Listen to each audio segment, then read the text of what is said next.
Ladies and gentlemen, please take your seats and silence your cell phones. Our program is about to begin. Thank you.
Ladies and gentlemen, please welcome the Executive Director of the George W. Bush Institute, Holly Kuzmich.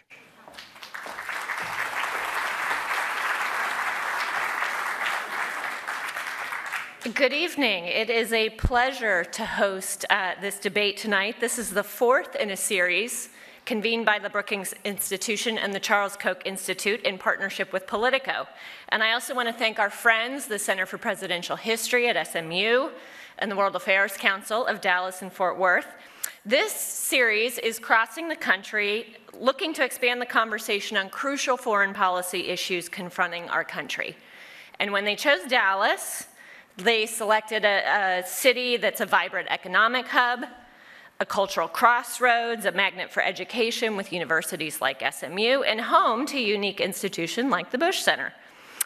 Here at the Bush Center, we tackle our own set of foreign policy issues with the work we do through the Bush Institute. For example, through our work on human freedom and democracy, we're providing thought leadership on North Korean human rights. We train young leaders in a country like Burma that's a transitioning democracy. In fact, we're currently at work on a public opinion research project and national poll with our two partners, Freedom House and the Penn Biden Center, to understand what Americans think about democracy in this country and what's behind their declining lack of faith in institutions. That polling will be out in just about 6 weeks, so look for that coming your way. Through our Women's Initiative, we're working with women in the Middle East and North Africa and Afghanistan to help them improve their leadership skills. And through our work on global health, we advocate for the continued support of PEPFAR, the President's Emergency Plan for AIDS Relief in Africa. And we're now working to tackle cervical cancer on that continent. Women with HIV are 5 times more likely to get cervical cancer. It's a disease that's easily preventable, and treatable, and so we're working to increase their capacity. When I thought about the topic at hand tonight, I thought there's not a dearth of issues to be talking about tonight in terms of foreign policy. So it's a privilege to have you all here tonight with us in person, and for those of you watching online, and to engage in this timely conversation. And now I want to turn the stage over to Gregg Hellman, who is the defense reporter and author of Morning Defense for Politico. Please welcome Gregg.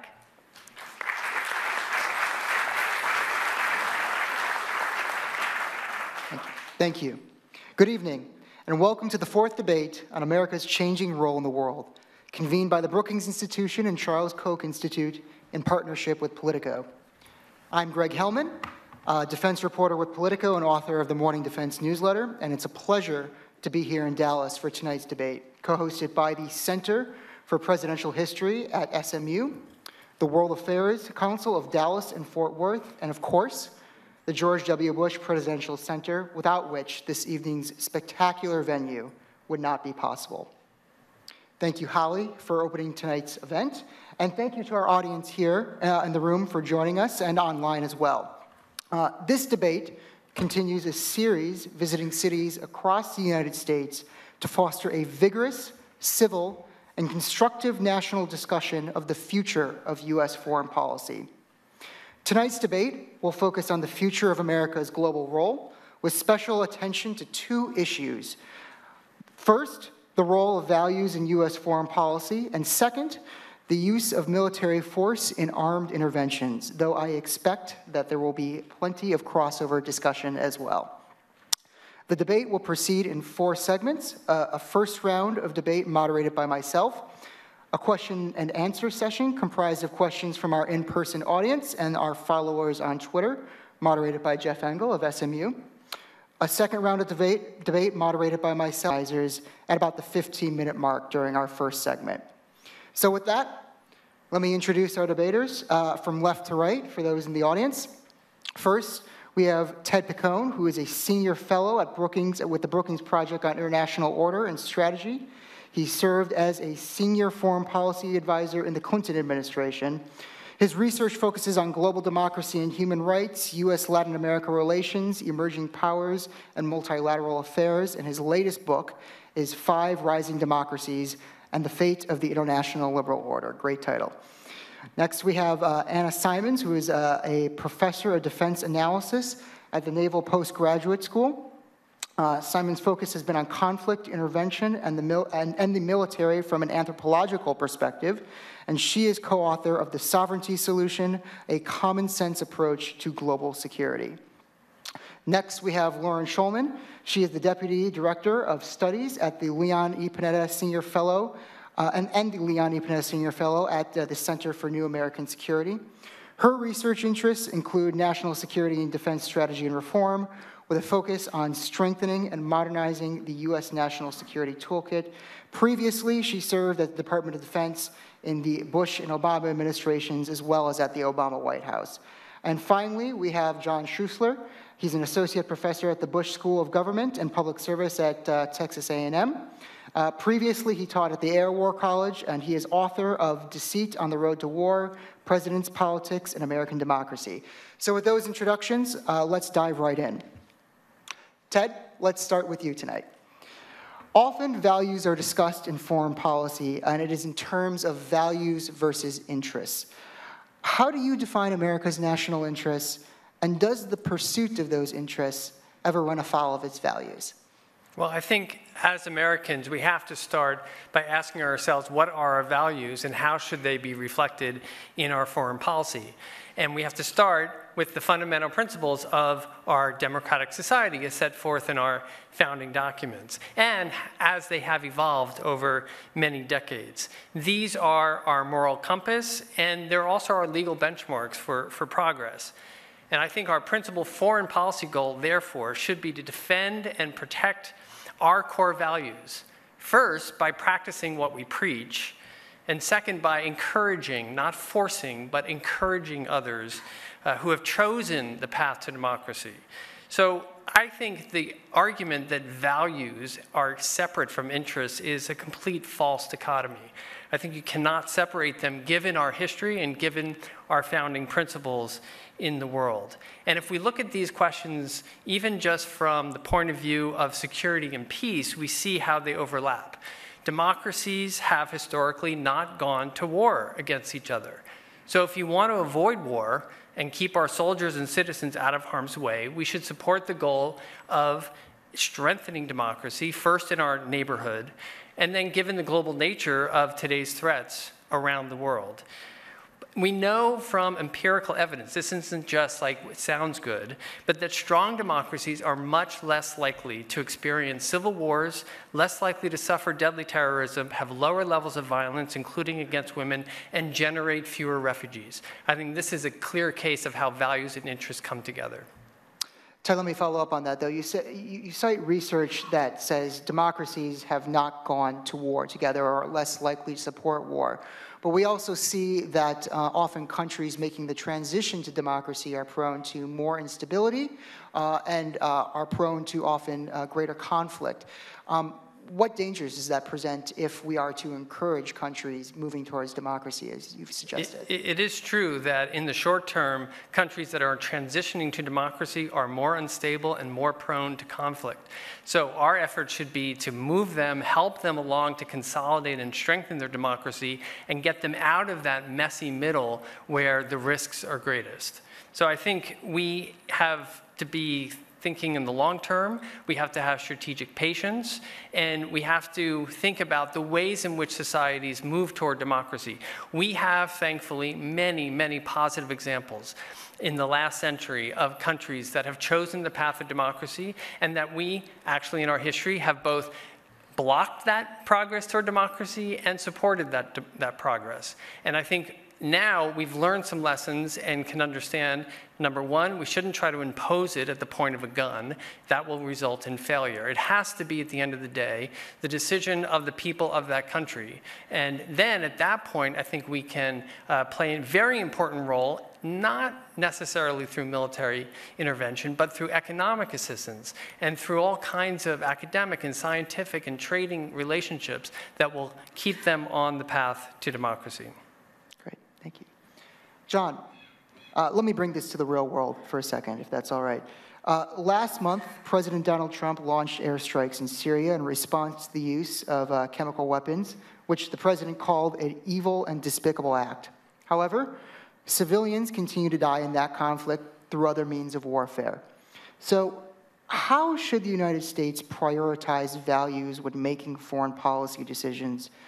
And when it purports to prioritize those values, how effective is the U.S. really? Thank you. I think the fact that our response to the atrocity in Syria was limited to token airstrikes kind of demonstrates in practice how we as a country do prioritize responding to atrocities. We're willing to pay a small cost, but not a substantial one, which again in practice reveals that perhaps there is a distinction to be made between interests and values. That is, our decision makers recognize there is value in upholding a norm like the one against using chemical weapons or weapons of mass destruction against civilians, but they're not willing to pay a very substantial cost to defend that norm. And I think that's fairly appropriate. Syria is a gruesome and ongoing civil war. And I think, again, what we've revealed in practice as a country is that we do not have a vital interest in helping to determine the winner of that civil war, which has limited the scale of our involvement. I think that's typical of American diplomatic practice over time. I think we loudly and rightly state our principles regarding protecting and respecting human rights, but we're not willing to pay substantial costs to enforce humanitarian values on their own. Great. Anna, you wrote in 2013 about how Americans study and understand cultures less than they study and understand us. When we discuss embracing values in foreign policy, such as promoting democracy or human rights, are we speaking the same language as other countries in the world? No, we're not. And before I continue to answer, I should say I am a full-time employee of the Department of Defense, and everything I say is my opinion. Unfortunately, it's not the opinion of the entire department or the government. If it were, we'd be in much better shape. No. Noted on the record.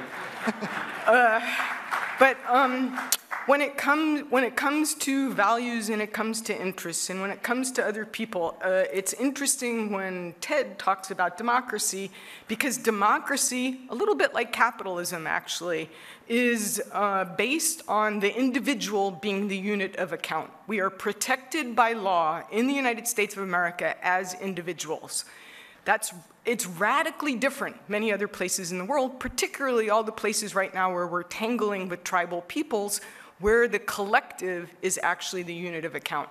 And when you understand the difference between where the individual is the unit of account and we're free to vote for whom we want, and we vote for people who may not be related to us by family or by clan or by tribe or by anything else that has to do with ethnicity, that's fundamentally different from the way most people, many places in the world, still remain organized. And it's not just that they're organized that way. They've got a moral commitment to look out for kin. So I hope this is something that we'll come back to, because my time is about out. I'd like to jump in on when you get a chance. Please, no. Ted. Well, I think we have to acknowledge that while your point is very well taken, Americans are very fortunate to be living in a world in which our core values are embedded not only in our domestic laws, but also in the constitutions of dozens of countries around the world, of every type of culture and creed. So that tells us something that, this is become our values, universal values. If you look at the UN treaties, the Universal Declaration of Human Rights, these are not documents that were forced on these governments. They have endorsed them, signed them, ratified them, and they actually hold it out as aspirational values. But it's true, in practice, it's a very different matter. And so you see many, even just in the world of democracies, many different kinds of democracies, right? We have representative democracies, we have some that are parliamentary and presidential, we have federal systems, but they all share a common kind of fundamental characteristics of free and fair elections, universal suffrage, equality for all, independent judiciaries that uphold due process of law. I mean, these are not just American values. And I think that is a great advantage to us. And don't forget also that when you ask most people outside the United States, what kind of society would you like to live in, most of them do align themselves with basic fundamental human rights. Anna, do you agree? No, clearly. Clearly, I fundamentally disagree. As I've often said, and have colleagues who say when we are in Africa, constitutions are about as good as the piece of paper that they're written on. So yes, in theory, yes, in the abstract. The interesting thing is, what country wrote the first constitution? We did, I think. Isn't that correct? We wrote the first constitution, and the constitution was written for us. In terms of when you look at the rights that it enshrines, those were things that we were already doing as proto-Americans. They do not necessarily fit with the way in which people are not just organized, but the way in which people are sort of morally connected to each other in other places. And while everybody says yes to human rights, the conception of human rights are radically different around the world. Here's a for instance. If India was as dominant a country as we are, Texas would not be serving beef in steakhouses, right?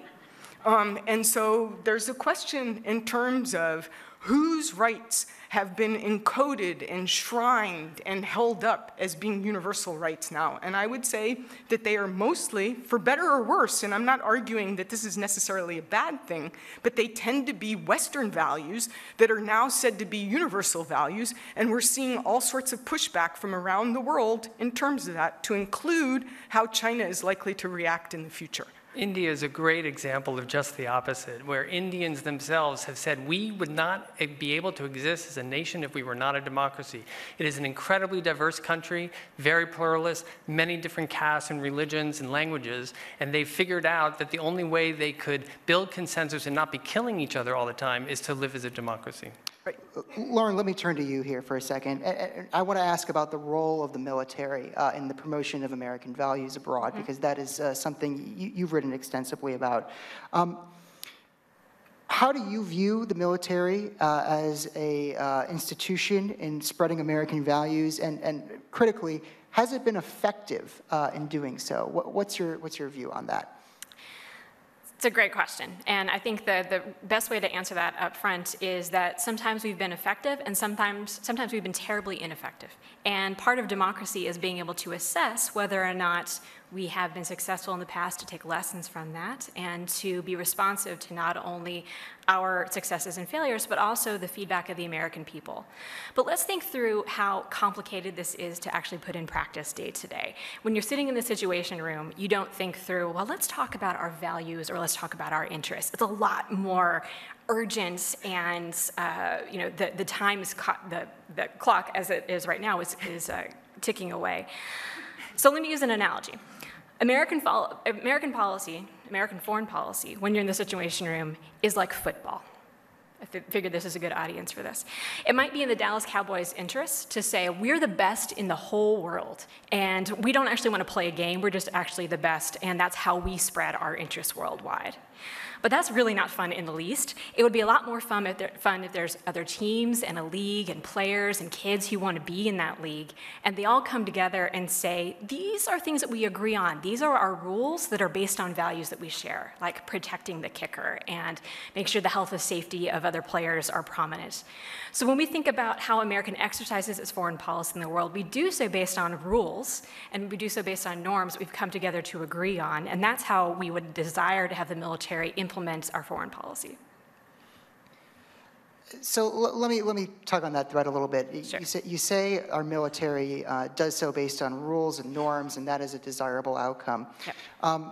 But the reality of how America conducts foreign policy in the world is that our military is often training and equipping or assisting other militaries that we might have aligned with that might not necessarily adhere to our same values or standards of conflict. The example that comes to mind for me is the controversy over Saudi bombing in Yemen and over in that conflict. So how do you balance the idea of interests on one hand, for example, in Yemen, helping our Saudi allies, versus values promoting the law of armed conflict and minimizing civilian casualties in war? So the issue you just brought up, aiding and equipping and partnering with partners overseas against combined security challenges, is the secret sauce of American foreign policy today. It is the new hotness. However, it works best when we share values and interests, and values being the most prominent piece of that, with the partner that we're working with. And when we don't, that's when we tend to see failures, as we are right now in Yemen, as we have in a lot of the continent of Africa, where we're not necessarily coming together on truly joint endeavors. It's more kind of, in our mind, short-term interests. If you work with partners who agree with the objective, with you on the values you're going to use to execute your objective, with how you're going to treat civilians, how you think about civilian casualties and targeting, this is when you are most successful in these kinds of partnered operations. When you're least successful, it's when you are kind of in basically a short-term relationship. You're hooking up with a partner just for a brief period of time in order to get what you want, and it's actually probably not going to work out that well. You need a long-term relationship that has mutual agreed values and objectives that is going to work out for you in the long term. And that's not always satisfying. Sometimes you're not going to be able to find that. And sometimes you should maybe pull back and say, should we be rethinking how we want to execute the counterterrorism mission, or how we want to execute the mission in Libya, to think through, do we actually have alignment with our partners here? Right. Let's focus for a moment on a dimension of values that's been getting a lot of greater attention, which is national sovereignty. President Trump mentioned the word sovereignty 21 times in his address to the United Nations. And across Europe, a political wave has swept across the EU, the European Union, in part guided by the returning to sovereignty to the national level. So Anna, I want to ask you, you co-wrote a book, The Sovereignty Solution, arguing that strengthening respect for sovereignty would best serve American interests. On the attacks on the US would be met by overwhelming force, while Washington would promise not to infringe upon other states' rights to cultural integrity, national dignity, and religious freedom. I'm quoting you there. So could Americans be safer from a strategy of live and let live? I believe so. So let me go back for a little more than half a second, to this question of interests and values. Mm-hmm. So if you think about national interests, it's very difficult. I mean, I've done this in classes with military officers. What are our national interests? Well, it all depends. For some people, a rising dollar is actually national interest. For other people, for other sets of Americans, other business people, it's actually a falling or a weaker dollar. It may be the free flow of oil, or it might not be if you're heavily invested in alternative energies. It's very difficult to actually talk in terms of what our collective national interests might be apart from something like physical security. So let me say that I think we shouldn't be talking in terms of interests. We maybe shouldn't even be talking in terms of values, and I can come back to values if you want me to. But instead, we should be thinking in terms of principles or tenets. And the two tenets that we talked about were marrying the concept of to each his own with don't tread on me. In other words, if people in other countries elsewhere want to live according to Sharia or Quranic law, it is not for us to tell them that they shouldn't, that they can't, or to denigrate that. If we were to leave other countries, well, it's not even if we were to leave other countries alone. If we were to encourage everyone around the world to begin to act more like adults and stop treating them as adolescents, and the clock has run out, so you'll have to ask me to continue. Well, I will ask you to continue. And I apologize. It's okay. I will ask you to continue. And I want to ask a specific follow-up here, which is when we're talking about sovereignty and this live and let live attitude, or not attitude, but philosophy, how do you incorporate non-state actors into that question? Okay, so this is a great question because the whole idea behind sovereignty is you are head of state. You want to be the head of a state somewhere. Okay, now you are responsible for all of the citizens who live in your territory and everybody who holds your passport. That's what we should be expecting of heads of state. That's what we should be holding them accountable for. If you think about sovereignty the way that we think about sovereignty in terms of states and heads of state being responsible, non-state actors would no longer exist. I mean, it requires, we wrote a book because I can't do this in 60 seconds or 90 seconds. But essentially, it's holding to account those who claim that they want all of the deference that's due them as head of state. So it's forcing other governments to now be responsible to their own citizens. If they are not responsible to their own citizens, if they don't fulfill the social contract, and I agree with Ted, democracy is a wonderful thing. I'm just afraid that it's not wonderful for absolutely everyone at this point in time.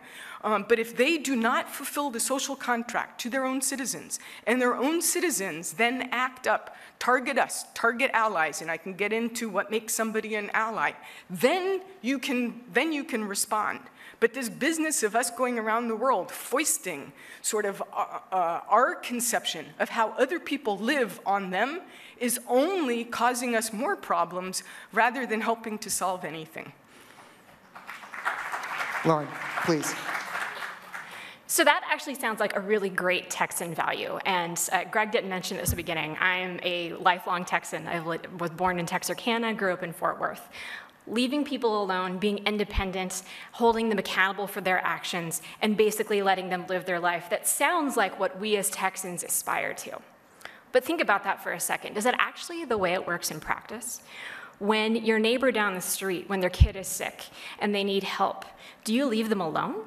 When there's something going on in your community that's being disruptive to everyone to the extent that it's taking all of your time and energy to deal with the negative effects of that, do you just say, well, they're responsible for that and I hold them responsible and I'm going to back off, even when you as a community could come together to help?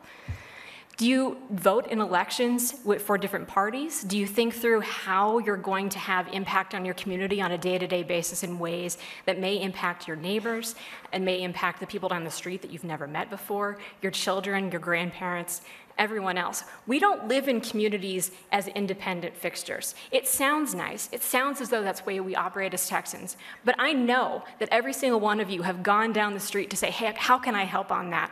You've been a busybody. You've meddled in some way that was beneficial to you and beneficial to your neighbors down the street. That's how the United States should think of foreign policy, not to the detriment of our own interests, but to be able to create a better international community. Can I? Actually, let's hear from John here. Well, I think the issue I would take with that position is that level of community doesn't exist at the international level. And, you know, we all know when someone gets too involved in running the neighborhood, the other folks in that neighborhood start to resent that person. And, okay, next door is kind of bad. What's that? Next door is kind of bad. Yes, next door, you know, there's a strange car driving down the street. Where I would agree with Anna is, you know, the old saying is, you know, Americans are the ones who like American leadership. If you start to ask around, it's a little more complicated. I do think I get it that there are certain common problems that won't get solved at the international level without some attempt at leadership. But, you know, we're all hardwired to resist being dominated just from birth. And so if you're on top and you're constantly telling other people what to do and being self-righteous about it, just like children and just like all of us as adults, people get fed up eventually and they find little petty ways of resisting. This is why the US has so many problems with even its closest allies. Our allies, God bless them, relish in finding small ways to kind of demonstrate to us that you're not going to call our tune all the time. And in a way, the Trump presidency has been liberating, I imagine, for some of them because he's willing to say out loud the way they've felt in private. So if I can jump in here, I mean, the live and let live ethos I get, and I appreciate that as, you know, here in Texas and as Americans. But if you take your theory, Anna, to its logical conclusion and you hold sovereigns responsible for every act of their citizens, and if one of them, a non-state actor or terrorist, come and violate our sovereignty and attack us, then we're going to hold them responsible and, according to your writings, destroy them, obliterate them. You have to read the writings more carefully. In any way, I've read your article, and it says words to that effect. And I wonder if by doing that, we are actually asking those sovereigns to create a police state, because if their citizens violate our sovereignty, that will be the end of them because the Americans are going to come in and take care of it. So I had trouble understanding, you know, what is that world that we wouldn't want to live in that kind of world. Okay. Anna, please. Okay, so two things. One, quickly, is there's a whole procedure that gets engaged in if should somebody bearing a passport, should it be the 9/11 terrorists, right? Who had, what did they have? They had Saudi passports. The United States would make certain demands of the Saudi government. The United States wouldn't immediately go to nuking Saudi Arabia. So lots of people, I think purposely sometimes, I'm not saying this of you, but purposely sometimes sort of leave that part out of our argument or misread it. So that's one thing. A second thing is, it is time in the world today to figure out ways in which to encourage other countries to self-police so that we don't end up having to be the global policeman, something at which we are not particularly good. Right? We've enmeshed ourselves in all sorts of places these days, none of which are improving. And in fact, if we were to look at Libya, what we did in Libya is totally unconscionable. If you go to nearby countries in Africa today, Niger, Burkina Faso, Mali, Cameroon, they are all dealing with problems that were initiated by our removing Gaddafi, or helping to ensure that Gaddafi got removed, and sort of just washing our hands of the consequences. So police states, no.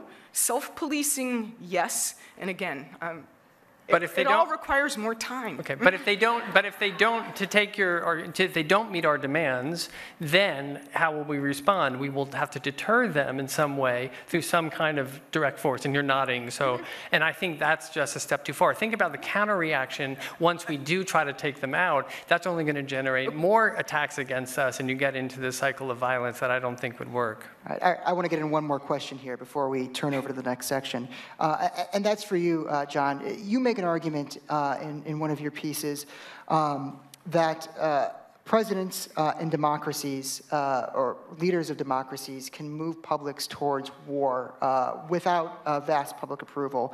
And here in the U.S., that concern has manifested itself in terms of a debate about authorization for use of military force. And I want to ask you, kind of at this juncture of history, Congress, is it sufficiently suited to work as a check on leadership here in the U.S. As we seek to intervene abroad? And if not, are there other ways of addressing gaps in our political system? In short, no. But with the caveat that I think that has a lot to do with the types of wars we've been fighting lately. So the amazing thing about Congress is how willing it is as a body to delegate away its powers in this area. To go back to the 2013 Syria episode, many members of Congress were quite upset that Obama indicated he would like a vote because it would force them to go on the record on this issue. They wanted him to, quote, lead, AKA act unilaterally without forcing a difficult vote on them. Now, why is this happening? I think partly it's because being a good, rich, capitalist, democratic country, we've managed to refine warfare to the point where it doesn't involve much mobilization. A lot of this is because we're running around hitting at insurgent groups rather than fighting somebody who can fight back. So basically, I think Congress will, by necessity, have to get more involved if any future war, God forbid, involves more mobilizational demands in terms of money and human sacrifice. We are blessed with an unparalleled professional military. I just reviewed a book that basically points out we don't finance wars through war taxes anymore. It's all done through debt. We love drones and special forces. This is basically what allows Congress to really not have to do much to exercise its powers in this area. Lauren, please. This is an area where I completely agree with you. This is hugely problematic, the way Congress has stepped back from its role in providing oversight of U.S. military intervention abroad. And one of the problems is not necessarily the U.S. goals and intent of such interventions, but the fact that it is totally untransparent with Congress, as well as you, the American people, over how long is this going to take? How much is it going to cost? What are we going to need from partners in order to make sure that we're successful? We can initiate these with a lot of pomp and circumstance and with great mission accomplished banners and parades and other things that make us feel good about these interventions. But nobody ever comes forward to say, hey, by the way, we're going to be in Afghanistan for 17 years and our goals will still effectively be the same without having accomplished much. This is a problem with American foreign policy right now, that you are not as involved as you should be. And that's because we have not been, as a government, as transparent as we need to be.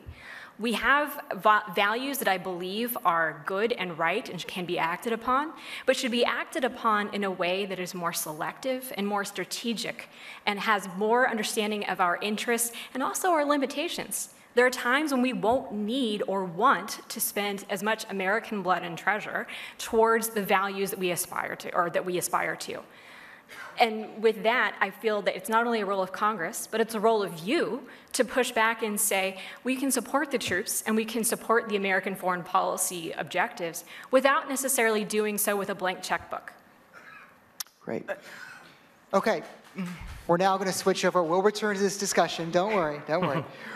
We're going to switch over to Jeff Engel from SMU now here for questions submitted by our audience and on Twitter. Thank you, and thank you for this lively debate so far. I think that our Twitter and our audience questions really reflect a basic consistent point, which is that this debate has been a wonderful discussion on the theoretical level of what American values and interests are. The audience would like to know what's going on tomorrow and today.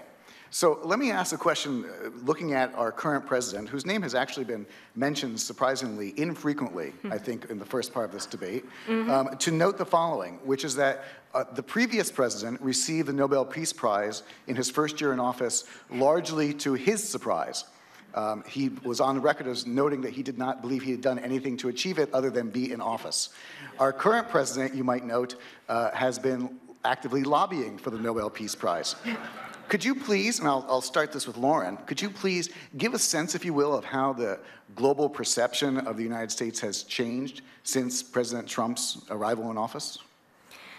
So fairly or not, I think the global perception of the United States has gone from being a reliable partner and somebody that many countries would aspire to emulate in some ways to someone who is an unreliable partner. And that's not necessarily always a bad thing. The United States is not always going to be a reliable partner. We won't be able to back up Europe militarily on everything. We won't be able to outspend our allies constantly in terms of the military. It's good in some ways for people to think that maybe the United States is not going to solve every problem for us constantly. However, we're in a situation right now where if the United States exempts itself from global leadership, we have other countries that are more than willing to take up the mantle, and not in ways that would be in the interest of you and me and everyone else in this room right now. Russia and China are more than happy to take over the mantle of our economic power, of our political influence, of our control of how we operate overseas in terms of human rights and values. They're actively exercising influence in ways that they know that the Trump administration has pulled back from. They know that the battlefield today is values and political systems. They're not going to defeat us militarily, nor do they want to. They want to look at this system, this battlefield right now in terms of, hey, can we influence Australia to have slightly less free press? Can we influence Europe to have less trust in its democratic systems? And the Trump administration has unfortunately allowed that lapse to occur in American leadership. John, let me ask you a follow-up to that statement, Sure. Which was, if the United States has, if you will, ceded, as Lauren suggests, a level of global leadership to other countries around the world, which countries around the world would you feel comfortable taking up the mantle of global leadership?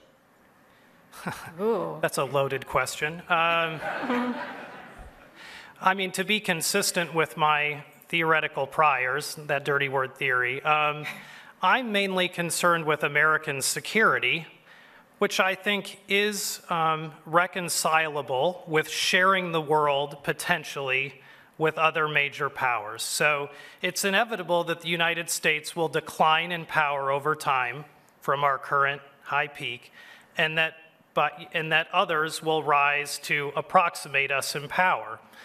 And my message would just be, let's get some practice in living in that kind of world. So I think we'll still have a ton of influence over many like-minded states, and I think that's a great enduring advantage of the United States. But what we haven't had much practice in lately is coexisting with others who have also substantial influence. And this is what we're going to be dealing with China and Russia. So I resist the framing of the question. As a good realist, I don't see it as a choice, kind of who do we want to hand off the reins to? I would just say, we don't have a choice. We are going to live in a world where there are other major powers. We need to make sure that they can't monkey around in the Western Hemisphere and make a lot of trouble for us close to home. But beyond that, we need to kind of get some habits of mind going that say, all right, here are your prerogatives and here are ours. Can we strike a deal? So let me get you to actually answer the question now. Which is to say, you're absolutely right, of course, that we don't have the opportunity to hand off necessarily to other powers around the world as we would like. What countries should we be concerned about if they begin to take up the global mantle of leadership? And if those countries were to take a global leadership, what countries might make you reconsider your position that the United States must re-engage to a higher level? I mean, the quick answer for me is China, because China, if it continues to grow at a rapid clip and converts that growth into military power, will far surpass the Soviet Union in its overall power capabilities, which means it will be the most substantial threat in terms of a peer competitor that the United States has faced in some time. Now, you can go in one of two directions with that. Either you can gear up for the coming Cold War with China, or you can think about ways of coexisting with a peer. And it's probably going to end up being a mixture of both. So I worry about China, and I hope for the best, but I fear for the worst. Thank you. Anna, this question is for you. How would you define or describe both Donald Trump's foreign policy after the first 18 months of his administration, and more specifically, do you see a Trump doctrine at play? So the cheap answer to this question is he hasn't quite come around to sovereignty solution and to what it requires to actually reinvigorate sovereignty and get other countries to not just bear more of the burden in terms of what happens with the global commons and everything else, but to police themselves. I don't know that there's a Trump doctrine yet.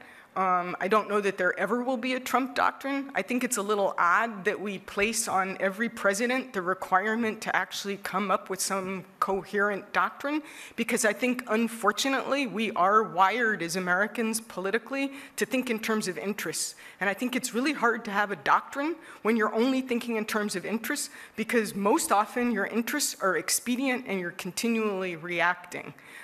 So I sort of somewhat dodged the question, but I think it's still way too early to tell with him. Ted, same question to you. Well, I think what we're seeing is a whole new form of foreign policy that's very unconventional, unpredictable, and intentionally so. The idea that we're going to surprise people and switch left and right from day to day will somehow keep our enemies guessing and hedging their bets.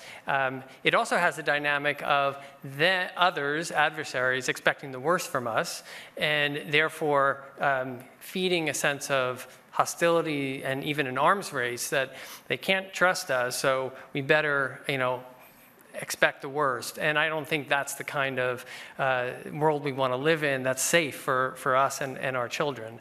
I think the other thing we've seen is a complete abdication of our leadership role on our values, on democracy and human rights, and particularly the behavior at home and the way in which our institutions and our moral codes are being eviscerated by the very ugly rhetoric, the attacks on journalists, on judges, on your political opponents. What kind of example does that set for the rest of the world and our own citizens?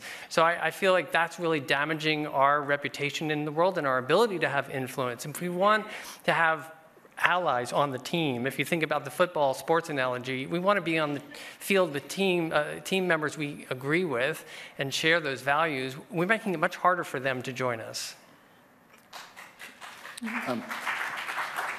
Lauren, let me turn to you for this softball from the crowd. All right. Which is peace still possible in the Middle East? And is the current Trump administration helping or hindering in that goal? So the optimist in me says that peace is still possible everywhere, but under the terms that we define or that are defined by the people in the region in, either in coordination with us or on their own terms.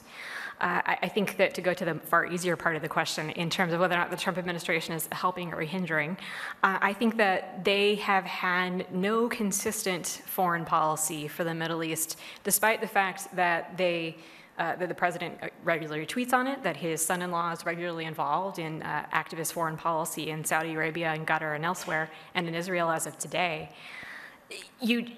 To your point on whether or not people can trust us and whether or not our partners will have an understanding of what our goals are, it's really hard for any country in the Middle East right now to take as seriously as someone who either wants to be fully involved and fully helpful, and either in a military, economic, or diplomatic sense, or who wants to pull out entirely. Because you hear the same thing on a day-to-day basis, or you hear different things on a day-to-day basis.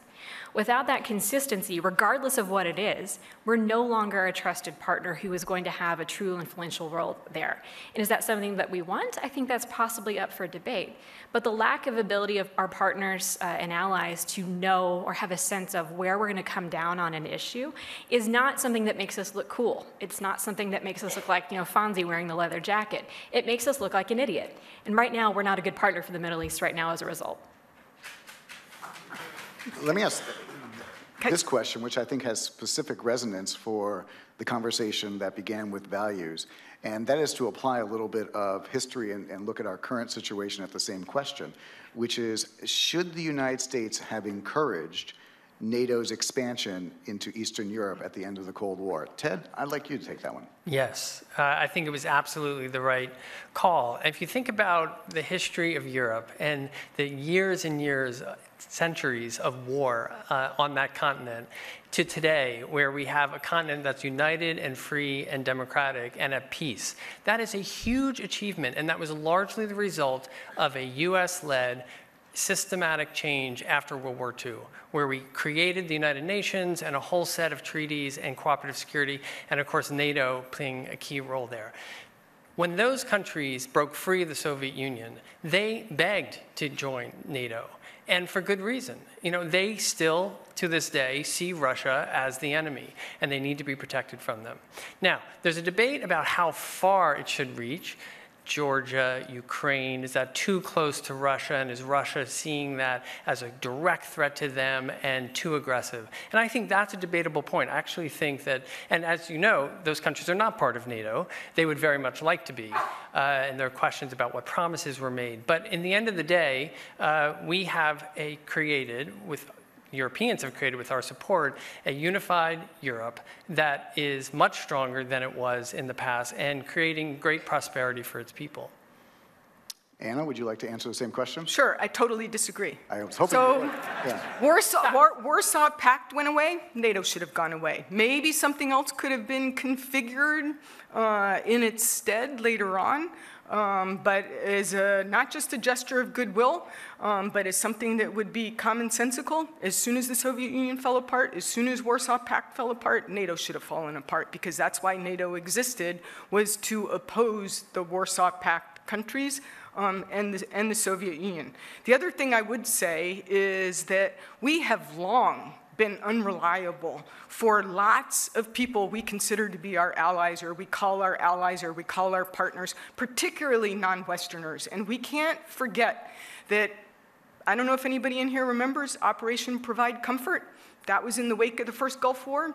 That was where we encouraged the Shia and the Kurds to rise up. Operation Provide Comfort was what we had to do once the Kurds had risen up to try to throw off Saddam Hussein. That the Kurds trust us at all these days is fairly miraculous, beyond the fact that they're pursuing their own interests at the moment, and in large part using us the same way we are trying to use them in terms of a proxy force going up against ISIS. But the notion that we have ever, in the recent past, been a reliable partner for anyone, I think needs to be seriously re-examined, with the exceptions of some Western European countries, and perhaps, I am not a Latin Americanist, maybe you can make the argument in certain regions in Latin America, or certain countries in Latin America, but nowhere else. Let me pick up, Lauren, and turn this question to you. I'd like to pick up on something that Ted just mentioned, that there are certain areas of the world which are, of course, closer to Moscow than others. And Ted suggested perhaps if you are too close, one should not be invited to join the Western community. Where would you draw the line? I think this is actually a question as much for me as it is for all of you. I go back to my former boss, Secretary of Defense Robert Gates, who raised the legitimate question of, would we ever declare Article 5, or would we either agree to the declaration of Article 5 for some of the newer NATO members between Latvia, I can't remember the example he used, but it was Latvia or Lithuania or one of the Baltic states. Would we actually feel comfortable as a country saying that we would come to their defense?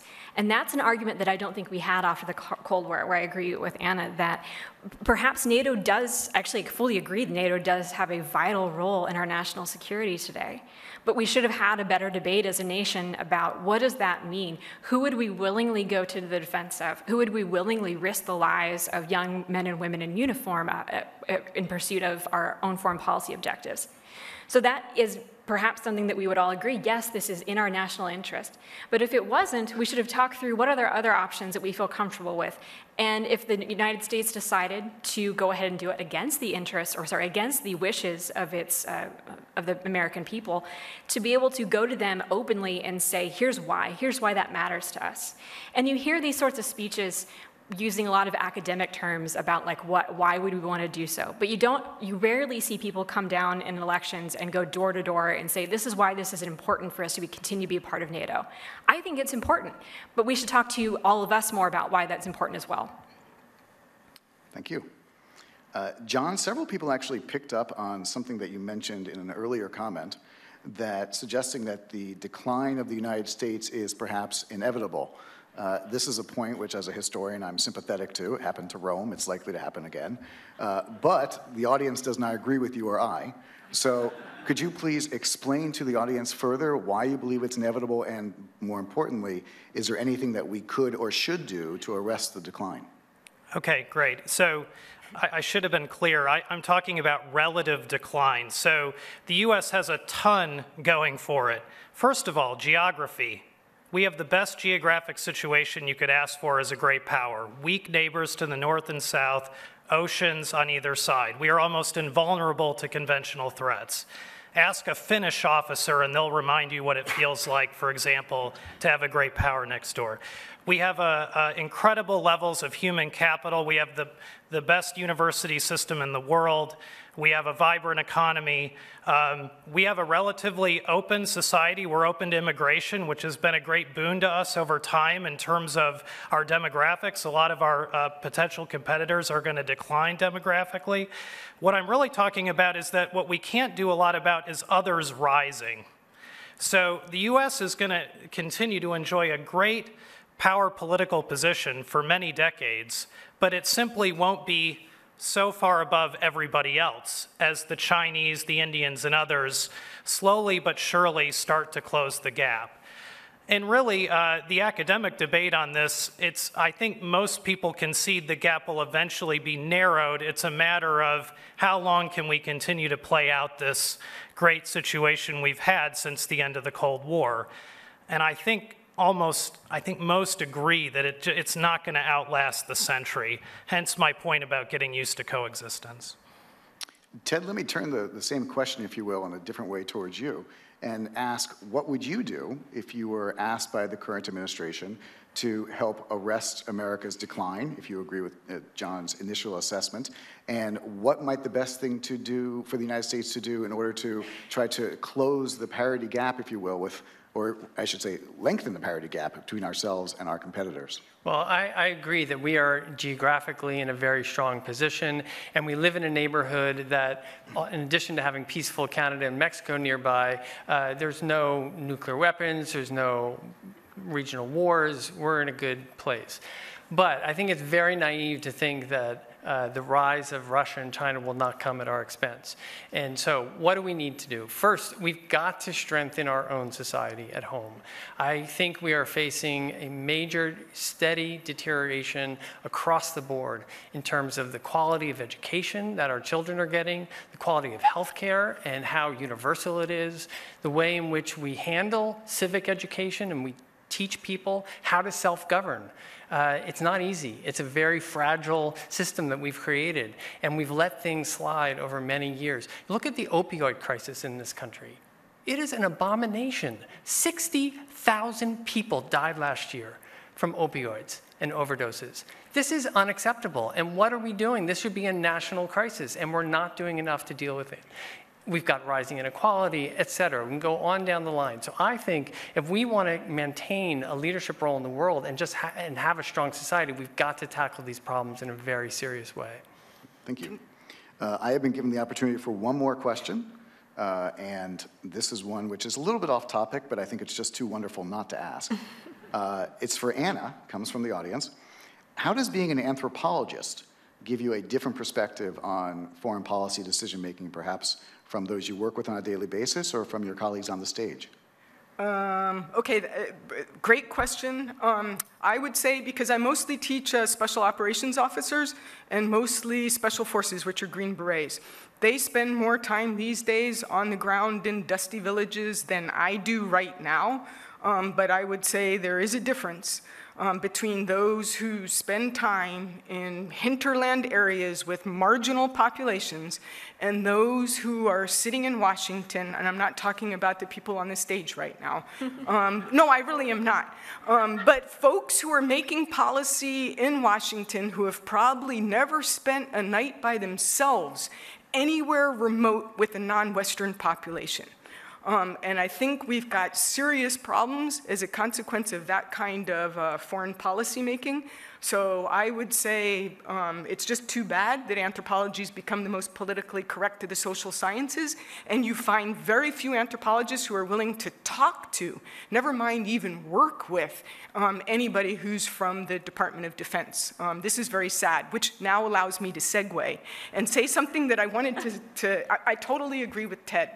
I would say that our greatest vulnerability as a country is our divisibility. And that's what China, that's what Russia, that's what anybody else is going to try to take advantage of. But that's also another reason why we should be us here at home and let other people be themselves. We can't be all things to all people. And so get our own house in order, absolutely. Become a promised land again, and exemplary, not a crusader state, to use Walter McDougall's great title of a book. 4-word title, sums it all up. Thank you. Let me provide thanks to our audience and to our folks watching and viewing at home through Twitter for those great questions, and I'm going to turn it back over to Gregg. Jeff, thank you so much, and thank you for those great questions from our audience. So dovetailing off the discussion, we're going to turn now here to the case of humanitarian intervention. And Lauren, I'd like to start with you. Mm-hmm. The question of whether or not there is a Trump doctrine was discussed just a couple minutes ago. And I think it's a particularly relevant one. As we look back, some administrations have chosen to intervene in certain conflicts, others have not. For example, President Obama, in intervening in Libya in 2011, he later came to call that one of the failures or great mistakes of his presidency. So the question is there a framework that can guide America intervening on humanitarian grounds, and how do you avoid unintended consequences? Well, to answer the last part of your question, it's impossible to avoid unintended consequences in foreign policy. This is something that we live in a democracy. We would love to be able to vote in and out unintended consequences, but it doesn't work that way. When you engage in the world stage in any way, things are going to happen that you can't predict, and that has to be acceptable to us in some way. And the way that we should mitigate that is going back to my earlier point of choosing to intervene when we, one, can make a difference, a true difference, and we're willing to sustain that over a long enough period of time that it's going to be game-changing for the country or the region or whatever national interest we're trying to defend in that way. It also needs to be systemic in the sense that military intervention alone is never going to be enough. In no instance, certainly not in Syria where we intervened as against or responded as against chemical weapons attacks. There has to be other levers that we use between political, economic, other partners in the region. We can't ignore those, and we're underinvesting in those in a really horrific way right now. And we need to do so in countries where it is important to us and where our partners are going to want to be engaged over a long period of time. And these are really high bars. These are high bars that in the Situation Room you don't want to talk about because you really want to do the right thing for the kids, or you want to do the right thing for the baby that was on the beach. But you have to be realistic in terms of what is it we are as Americans able to do, and along with what we want to do. So, Anna, I want to ask you this question because you make the argument in a strong sovereignty world that states are the most important actors here. Are there circumstances where you think the United States should intervene with force on humanitarian grounds? And what do you think about this idea of the need to create a consistent approach in how you intervene abroad? So the argument that we've made is that in the triage phase of any natural disaster, nobody's better than the United States at responding. The United States Navy goes all out in terms of whether it's tsunami relief or any other kind of relief. We are great at that stuff. Nobody's better than we are when it comes to logistically delivering aid to people who are in acute need. Where we really fall down is when we try to assist people where there's been chronic failure. We get sucked in, and what we contribute ends up actually contributing to corruption and to governments not being able to, not having to deliver what they should deliver to their own people. So a classic example of this is drought versus famine. Droughts very often will turn into famine. The difference is drought is lack of rainfall, lack of water. Famine is lack of food getting to those who are hungry.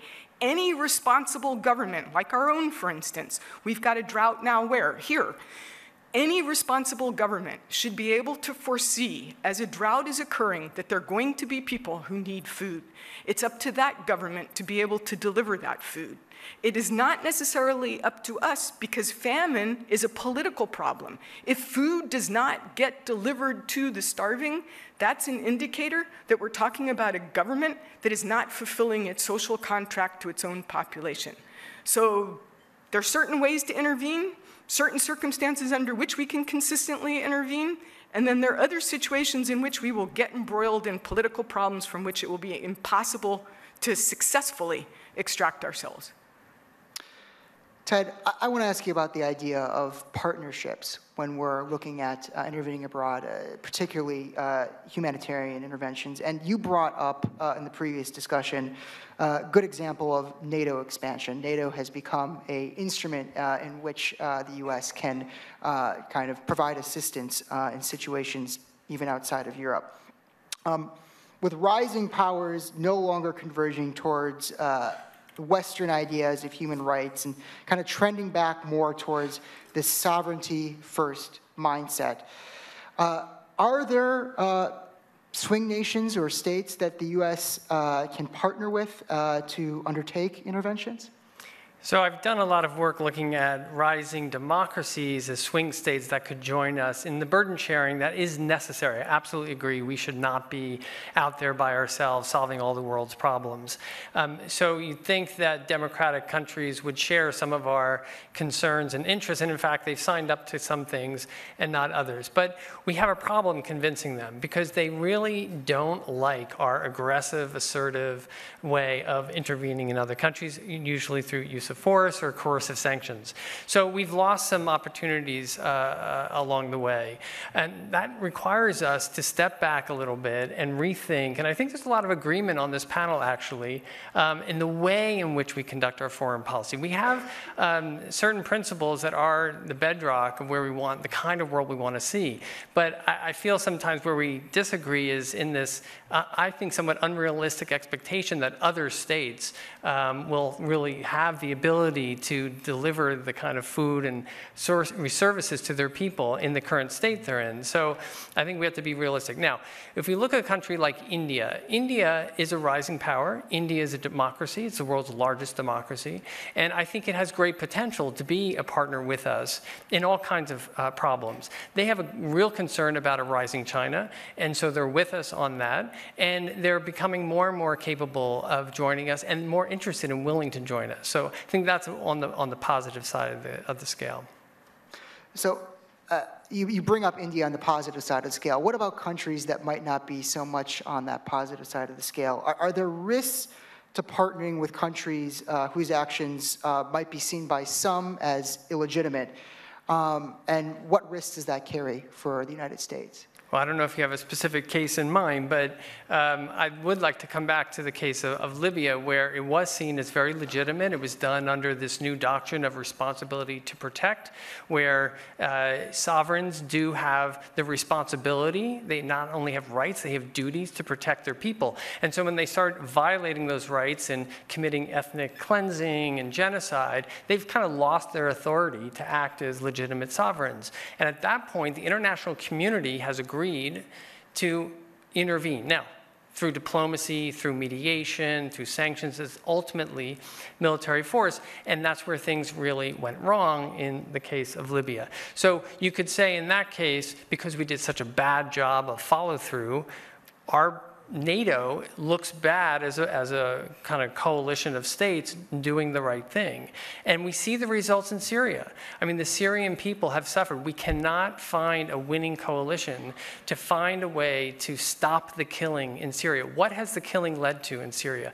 It's led to proxy wars. It's led to empowerment of Iran. It's led to flows of millions of refugees in not only Turkey, Lebanon, and Jordan, but to Europe, and our own concerns that they're going to come to us and invade us and through terrorism. I mean, this is a very bad situation. If we had done some action early on, some kind of limited airstrikes that would at least take out some of the air power that Assad had to bomb his own people, I think we could have contained the problem, not solved it, contained it.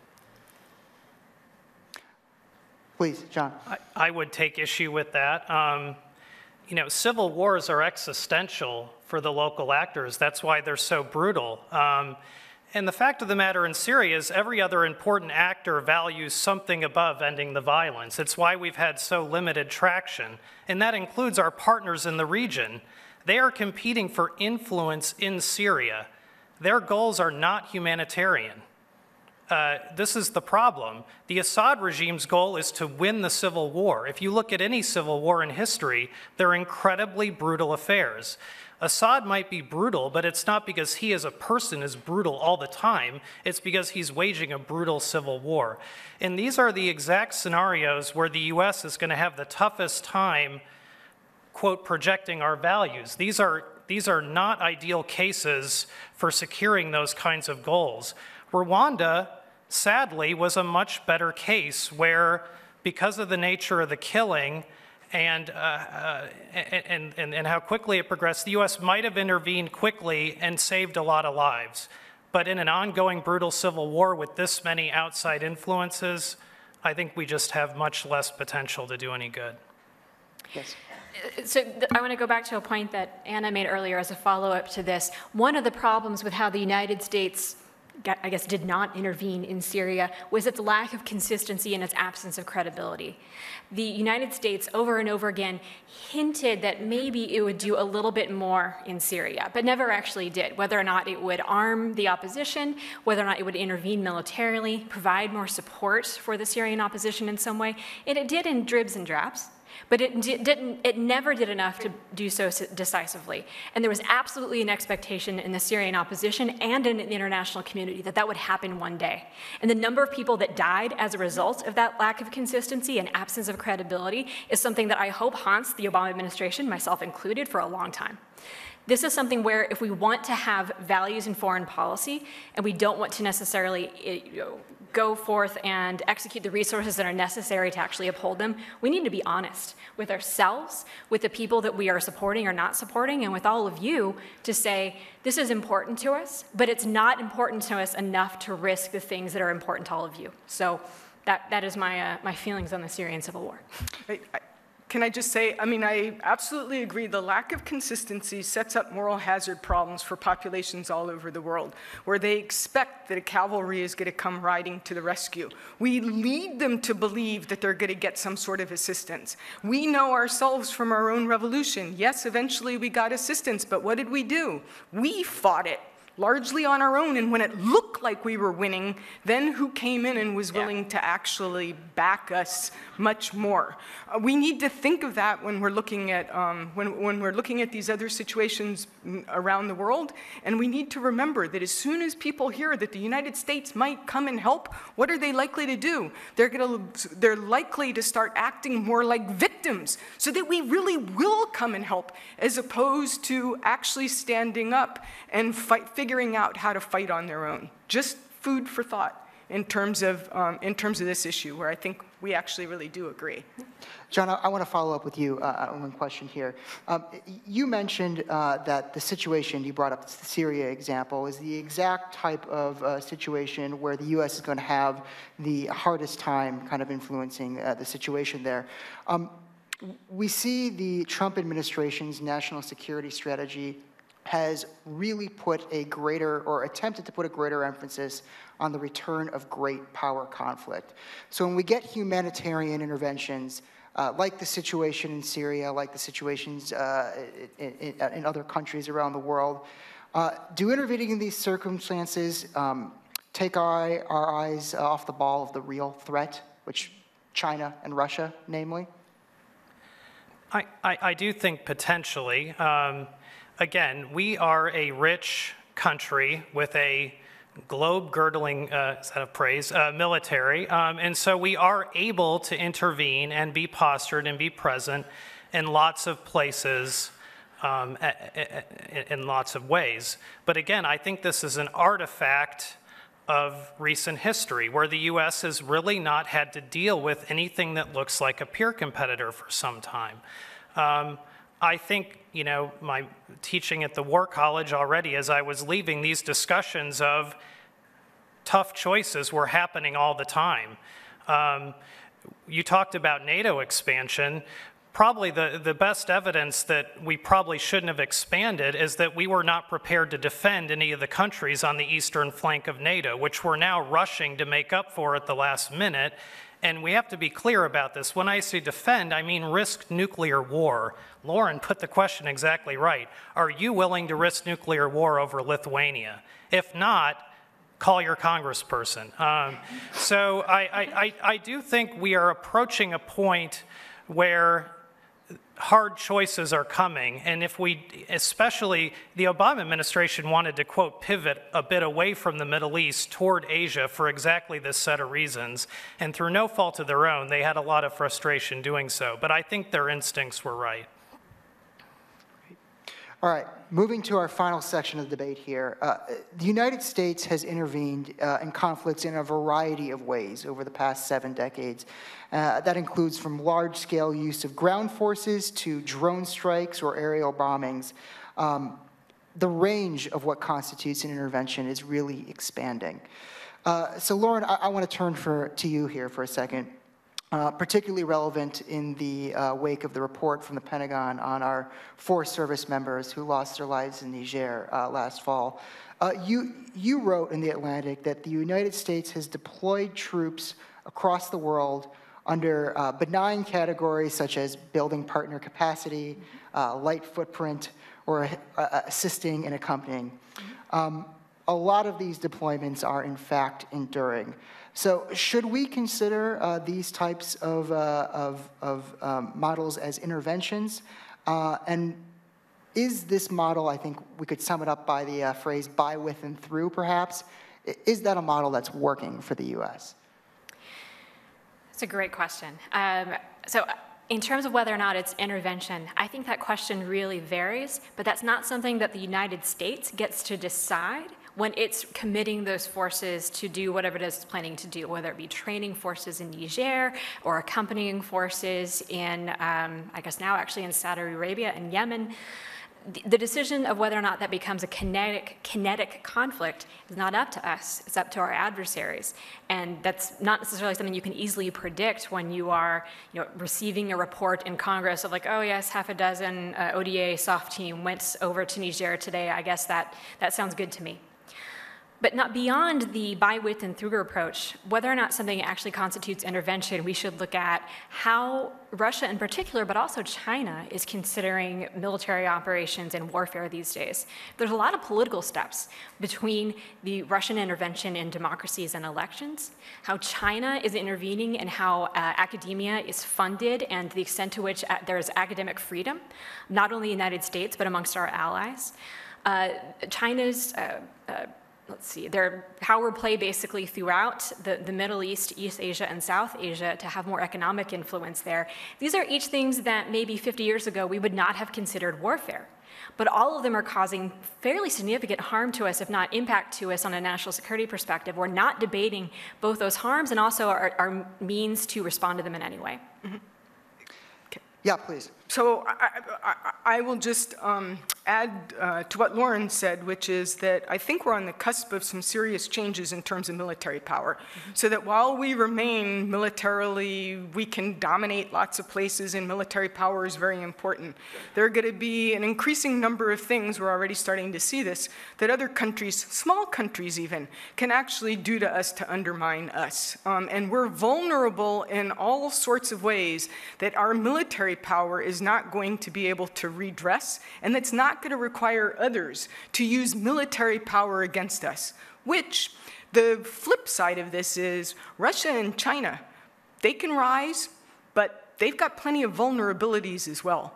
And so what the world is going to look like in terms of whether you want to call it intervention, interference, influence, any one of a number of words, it's about to look profoundly different from anybody who's my age might have expected, or even those who are slightly younger. So one thing to think about, and this has come up with students who actually are officers in Baltic countries, is small countries should work much harder on making themselves toxic so that nobody would want to try to absorb them. Nobody would, no, I'm serious. That's about as good a method as any in terms of it's self-policing, but also encouraging other countries to figure out how to defend themselves using very unconventional means. Can I jump in? And I'd like to ask you a specific question, it's okay. I think one of the things that's being referred to here is there's a term that's used, it's called gray zone conflict, which is the idea of countries using means other than hard force by which to influence their neighbors or enemies. So it's been particularly relevant in Europe and Eastern Europe, and I'd love to hear your thoughts on how the United States should even begin to approach this new type of warfare. I mean, I think it's relevant now, today, and here in the United States, and we've already been attacked through this means. We had direct interference in our elections last November 2016. Has anyone been reading about that? I mean, it's not contested. This was a foreign hostile power who intervened in the heart of our representative democratic system. So I don't think we should be naive about Russia and China's intentions here. When you have authoritarian powers that are out to protect and defend their system, they're not just going to stay at home and do this, they're going to reach out beyond. And they're going to try to divide what has been a rather successful transatlantic and broader alliance that they may say is pitted against them. But in fact, we're both have competing interests to defend our systems, and they're clashing more and more. Now, in terms of the tools at hand, we know that there is great vulnerabilities in our system in terms of our critical infrastructure. Electricity, the lights you turn on at home, the water, the gas that we get, these are all very vulnerable systems. So all kinds of cyber attacks and intrusions and hacking that can be done by a very weak individual. I mean, it's not a matter of a big, great power that comes in to interfere. Then you add in artificial intelligence and automated weaponry that is potentially leading us toward a great new arms race that we should be prepared for. Well, let me ask you about that, because you bring up the point of strengthening our defenses against these new types of conflict. And of course, we saw that most vividly in the last presidential election. But what about offensive capabilities? Is this a type of warfare we should be engaging in abroad? I think we should very selectively. So in the case of the most important one that we know to date, Iran, Stuxnet, interference with the nuclear weapons development, I think that's a case in which we probably do want to deploy that offensively. And you can imagine a couple of others, but I would leave it to the very high order threats, existential threats of nuclear and other kinds of biological weapons, for example. John, let me ask you, how does this change the playing field upon which states compete and engage in conflict? Well, I've been listening to all this, and a lot of it sounds reminiscent of the early Cold War. So we have been here before. When the Soviet Union first emerged as a competitor of the United States in the wake of World War II, the threat was largely political and economic in nature and not military. And so if you look at the way George Kennan, the architect of containment, thought about countering them, it was all about political and economic remedies. He actually talked about starting at home and strengthening American society. And only later was containment militarized. So I actually agree with a lot of what I've heard. I think it changes the playing field from where we've been at recently, but the US does have experience dealing with this kind of competition, and it does have experience thinking about it in political and economic rather than just military terms. I would just add, I'm not going to be like a talking head. They always, what do they do? They always sort of fantasize about all the things that can be done, and then they compete with each other to see who can be more creative in terms of making suggestions on air. But I will say, we've got plenty of smart people in uniform. They can be extremely creative in terms of doing various unconventional things, should that be required. And we should probably be thinking far more, or far less, about how we react, and much more about how we potentially bait certain traps. And I won't say anything more than that, but we could be much more creative than we are. Great. All right, I want to pose one more question to all of you on stage here today. And that is, especially for our audience members here in Dallas and for those watching on live stream, how can people who are interested in these issues and concerned about these issues stay engaged and be involved and influence policy? What advice do you have for the public? Ted, let's start with you. Well, it starts, as I said earlier, with civic education, and that starts at a very young age. So it has to begin in our classrooms and our homes to teach people, to teach our young people about the world, about how we self-govern, but also about other cultures, other ways of life, and a better appreciation for not only our differences, but our common features as human beings. I think this is what worries me about the rise of nationalism in America first. It kind of reduces the fact that we are living in one common planet, and we need to come up with common solutions to all these problems that we have. And so I think that starts with at the young age and can continue. Of course, we have a strong media, I think, with lots of information, and now with the World Wide Web, the global internet, we have so much information at our fingertips, but we have to be critical about it. We have to, critically think about what information we're taking in.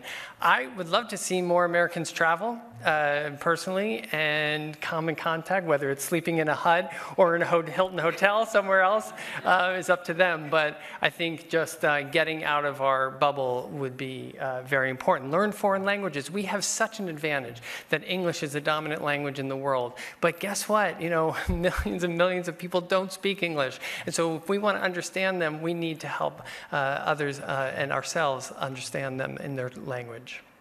Great. Anna, same question. So following up on the bubble, I would say my half-facetious comment would be, don't watch so much Fox, don't watch so much MSNBC, don't watch so much CNN, and turn off a lot of the talking heads who really are just competing for airtime and aren't necessarily accurate at all in terms of what they're saying. Yes, the obvious answer is more debates, right? More debates like this, which I would say again, I'll say that again in my closing comment. But I will say something following up on this, which is not necessarily directly related, but I think it absolutely does relate. I think our greatest source of insecurity is not necessarily what other people have planted into our computers or the fact that an EMP can shut off our systems. Our greatest source of insecurity is the fact that we no longer have a credible, overarching source of information that all Americans are willing to listen to. And how we rectify this, I think, should be an absolutely pressing national security concern. Should there be some sort of crisis in the near future The degree to which we are divided and that those channels I mentioned continue, the cable channels and others, continue to divide us is going to make it extremely difficult for us to pull together and stay together for any length of time. So anything that you can think of that sort of tilts against that, I am 100% for. Lauren? So I have a really easy option for all of you, and that is listen to more podcasts, starting with mine.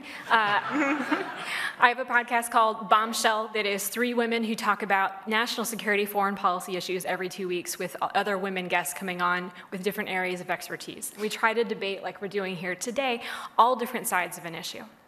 The other piece of advice that I would have for everyone here, including myself and the panel, everyone in the room, is stop treating America's role in the world like a zero-sum game. The person whose auditorium we're in today, President Bush, said that America has encouraged and benefited from the global advance of free markets, from the strength of democratic alliances, and from the advance of free societies. And he said this wasn't out of pure altruism. It was out of raw, calculated interest. We have grown incomparably wealthy and powerful under the system that we created that advanced all of those interests. But there was a cost to it, and we don't talk often enough about that cost. The cost, we're really good at trade deals. We are not really good at talking about how to mitigate the negative effects of those trade deals to our local economies. We're really good at promoting democracy overseas. Actually, we're not that great at it, but we think about it a lot. We are less good at promoting democracy at home and talking about the issues that Ted raised. These aren't zero-sum games. We can do both. But the demand signal has to be there from all of us to our local congressman, to our president, to say, focus on those things that serve our interests. But we need you to serve our interests as well and have that be part of the same game. John, you have the final word. Okay. I would just encourage 2 things, the professor part of me. One is ask yourself, what things do you undeniably believe are true? And then ask once in a while, are they really true? What are your baseline assumptions, things you don't even think about on a daily basis, maybe about America's role in the world? The other thing is seek out people and ideas that grate on you, that bother you, that rile you up. I fight with my father-in-law all the time about politics, but what's shocking is I think about him all the time when I'm about to make an argument, because I want to know, how can I make the best version of this argument that's going to respect the person that might disagree with me, and yet recognize the disagreement, but don't make it disagreeable. My wife's going to be horrified if she's watching at home to know that I just said that. But I think it's really important, because really what's happened, I think, is not that we're more divided, it's that we're more intolerant of those divisions. It's just totally unrealistic to think in a great diverse country we're going to agree on first principles all the time. We have to find a way to coexist with those who see the world in a different way. And certainly since Election Day 2016, living in College Station, Texas, I have tried to do that more, and I hope that all of you will join me in doing that. Anyway, thank you for that sermon. Well, I can't think of any better way to end this debate than a word on how to civilly fight with our relatives, so thank you for that. And thank you to the rest of our debaters tonight. We hope you enjoyed this evening. To our audience members who tuned in, please continue to follow the Brookings and Charles Koch Institute series throughout the rest of the year. And we welcome your feedback on Twitter on how tonight went using the hashtag #AmericaInTheWorld. From Dallas, thank you all and good night.